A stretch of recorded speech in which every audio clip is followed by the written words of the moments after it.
কেউ খাচ্ছে বড় কন্টেইনারে, কেউ ভাঙা কেতলিতে, আবার কেউ ওজন মাপার মেশিন, চেয়ার, মটকা কিংবা বড় গামলায়।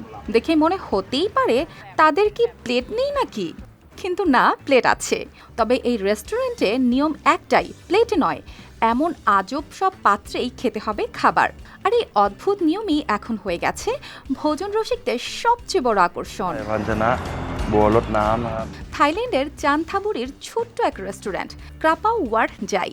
বাইরে থেকে একেবারে সাধারণ, কিন্তু ভেতরে ঢুকলেই বদলে যায় সবকিছু। চারদিকে খাবারের গন্ধ, ধোঁয়া উঠছে গরম ভাত আর ঝাল প্যাট ক্রাপাও থেকে।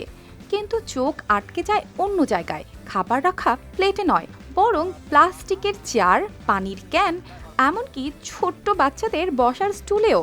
ভিডিওতে দেখা যাচ্ছে মানুষজন হাসতে হাসতে সেই অদ্ভুত পাত্র থেকেই খাচ্ছে। কেউ অবাক, কেউ মজা পাচ্ছে, কিন্তু সবার মুখেই তৃপ্তির ছাপ। একজন ক্রেতা জানিয়েছিলেন তার খাবার দেওয়া হয়েছিল পানির ঝাঁঝরিতে। বিষয়টা তার কাছে নতুন লাগলেও স্বাদ নাকি ছিল দারুণ। আরেকজনের মতে এখানে খেতে আসা মানেই এক ধরনের অ্যাডভেঞ্চার, কারণ কখনোই আগে থেকে জানা থাকে না খাবারটা পরিবেশন হবে ঠিক কিভাবে। এই ধারণার শুরুটা হয়েছিল একেবারে মজার ছলে। রেস্টুরেন্টের সহমালিক বাইপ্লু জানান তার সঙ্গী পুম বন্ধুদের সঙ্গে মজা করতে খাবার ভিন্নভাবে পরিবেশন করেছিলেন। সেখান থেকে শুরু, আর ধীরে ধীরে সেটাই হয়ে ওঠে পরিচিতি।